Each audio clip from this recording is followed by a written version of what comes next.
Hey guys, this is Simon with Caddis Fly Shop, an Oregon fly fishing blog, and today I'm going to be tying a couple of different drakes for you. This one specifically is a ascending green drake. I like to call that specific stage of the insect. It is a green drake that is kind of rising to the surface in its nymph form and is kind of, trying to break out of its shock. It's like right on the surface. It can be like a crippled one. It can be a lot of different things, but it's not quite a full-on emerger yet where it's kicking its wings out of the front and it's starting to pull itself out of its shock. So it's just the stage before that, which I like to refer to as an ascending bug. But this is a super cool one. I was fishing it on the Fall River yesterday during a green drake hatch, and I had a really good day with this. They really were keying in on the emerging bugs / crippled / ascending, and this was working really great. So I'll show you how it's tied. I'll give you guys a closer look, and it's a pretty simple one. So looking closely at this fly, it sort of looks like a wet fly that you could swing, which you totally could, and it also looks like a cripple, like a totally trash drake that didn't even make it up. And it kind of can sit in the surface film like an emerger, like a drake that's either crippled or like trying to figure out how to emerge. So this is a really versatile fly. It kind of is like a flymph, if you've ever heard of that. It kind of can do everything, and that's why I really like it. But on the fall, they were really keying in on stuff like this, in super clear water, where they have tons of time to look at the fly to see if it looks right, to see if it looks injured. They definitely were keying in on something like this. So if you've ever seen a drake before, they have a real fat body. So I used a bunch of ostrich to build up the body. We've got tons of movement with some CDC and partridge here. And there's a bubble of CDC here to help suspend it up, to give it a natural buoyancy of an ascending nymph, or to kind of hold it in the film a little bit. So it's a pretty easy tie, and we'll get right to it. So starting as always with the hook. This is an Ahrex hook. I am fond of their hooks, to say the least. Them and Foley Mill are probably my favorite. This is the FW 562 freshwater short nymph, and it's just about the size of a drake. I don't want something much bigger, and I definitely don't want anything smaller. Drakes are big bugs, and got to give the fish what they eat, something big. And I'm pretty excited that the drakes are happening here in the valley. On the Mackenzie, we're seeing a lot of drakes. We also are seeing drakes on the Metolius as well as the Fall River and other places in central Oregon. So the drakes are popping everywhere, and it's a fun hatch to fish if you've never fished it. They're big bugs, and fish go crazy for them. They're a little bit more finicky on the spring-fed systems like the Fall or the Metolius for drakes, but if you can catch it right on an overcast day when drakes like to come out, it can be just great. And so I'm using some Semperfli Nano Silk for the body, just something kind of light that is strong, that I can crank on, but I don't want something to take up too much space because the head of the fly is pretty intricate. What I'm using here for the shuck is one of my favorite shuck materials. This is EP Fibers in a color called March Brown. This is not a March Brown, but this is like my favorite shuck color, so this is like my go-to. If you're gonna have one color of EP Fibers for shucks, get March Brown. I use it for almost all my flies. It works really great. When it gets wet, it just looks like a nymphal shuck hanging off the back of the fly. And so what we're gonna do now is to lock in the ostrich, we need some sort of wire to hold it together. And that is going to be this uni soft wire, extra small in olive. And we're gonna take just a little bit of it, we don't need loads, and we're gonna tie it in. Another thing is I've fished the fall my fair share of times, and I was using that new SA line, and it made a huge difference, especially on those fish feeding in those flats where it's really shallow. Side note for anyone wondering if it makes a difference, it does. I also fish on the Metolius, but it's kind of hard to tell. You don't have as many shots as fish as on the fall, but I'm truly a believer after fishing it on the spring creeks. So what we're going to do now is this is a mix of a couple of different colors of ostrich. We've got olive, tan, and gray. If you're gonna just pick two, I would do olive and gray, but the tan makes it look really nice. It gives it just the right color. And the amount of strands I have in here is, there's a lot. I have 3 gray strands, 2 olive, and 2 tan, and that gives you the right hue. So either way, you know, if you're just gonna do one color, you can do you know, brown or gray, but I really think that these 3 of them pinched together really gives it just the right color. And another really important part of it is drake nymphs are pretty fat, so you definitely need some bulk here. So what we're going to do is we're going to kind of fluff up all these fibers here, and they do have a natural taper. If you put them in at the tip, you can see this is more narrow right here, and that'll give you a natural taper for the fly's profile, which is really cool. So we're just going to begin palmering this up, and we're getting a nicely colored emerging drake body. And as we palmer this, we're going to come fairly far up. We don't want to, we got to leave a little space to work. I've tied this before so I can bring it a little bit closer, but you do want to bring it close, because if you don't, the body looks really short and you don't want that. And what we're going to do is one more here, and then we're going to pinch it off.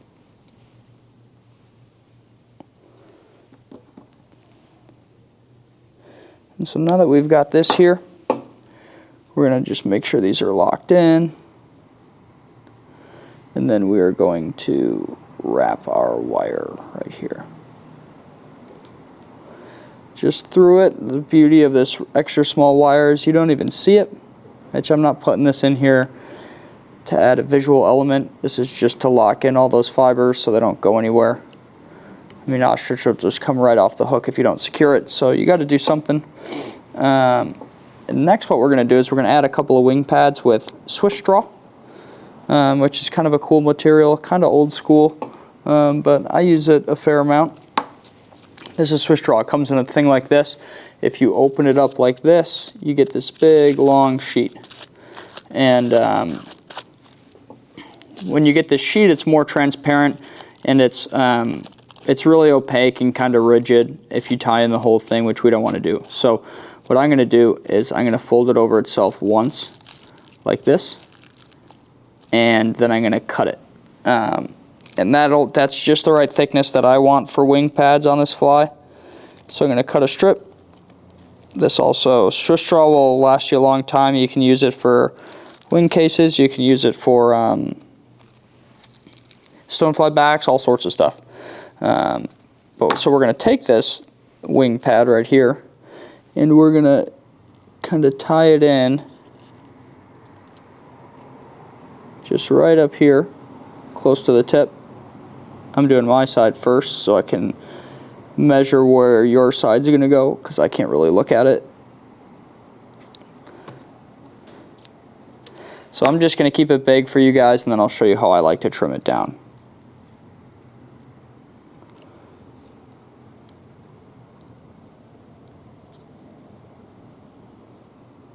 Okay, so you can see the Swiss straws in now. So I like to trim at an angle from the bottom coming up across. So I'm going to do my side first. And we don't need these wings to be huge. This is just to add a little bit of bulk also where the feathers will hang off of. It'll like kick out the it will kick out the partridge and things. And it looks like little wing pads, and especially on slow spring-fed rivers and stuff where drakes like to hatch, where the fish have a lot of time to look, it helps a little bit. And so what we're going to do now is we're going to take a piece of tan hairline CDC here, and you're going to try to find one with long fibers like this, because we're going to add a bubble. And this is one of my favorite ways to add a little bit of buoyancy and natural wing to an emerger, is we're going to tie it in like this, and then you're going to double it over itself, and now you've got a buoyant bubble on the back that'll kind of keel this fly with some natural buoyancy, making it ride right side up. And then we're going to trim off all these extra fibers. And then we're going to take another piece of CDC that has shorter fibers like this. I'm going to strip off some of these real long ones because I just don't want all that on this fly. And I'm going to tie this in at the tip, and we're going to palm it around a couple times. This will add a little bit of extra movement. And if you do want this to be more in the surface film, this will actually, on the first couple of casts, this will actually help suspend the fly up. So what we're going to do is just palmer this around a couple times. Like I said, this will add a little bit of movement / buoyancy if you need it. This fly is very versatile. It can do a lot of things. And so now that that's locked in, you can see we've almost got like a soft hackle type of look with this CDC. And the beauty of CDC is it can do lots and lots of different things. Lastly, what we're going to do is we're going to take a piece of partridge, which I accidentally snipped the tip off, so I got to grab another one. If you buy partridge, buying it in a skin is the best way to do it. You can choose from a lot of different feathers. You've got the little feathers up here and real big ones down here. You also have different shades of colors, so sometimes digging through those bags, it's real hard to find exactly what you're looking for, or it might not be in there at all. So the skin is a little bit more expensive of an investment initially, but I think it is definitely worth it. It's the only way that I use partridge personally. So we're going to take a feather that's about this size if you have one, and that's the cool thing is I can pick it off the cape and measure, you know, that's about the length I want. And I'm going to strip these feathers forward, or these fibers I should say, like this. And we're going to start by tying it in like this, with the tip facing forward.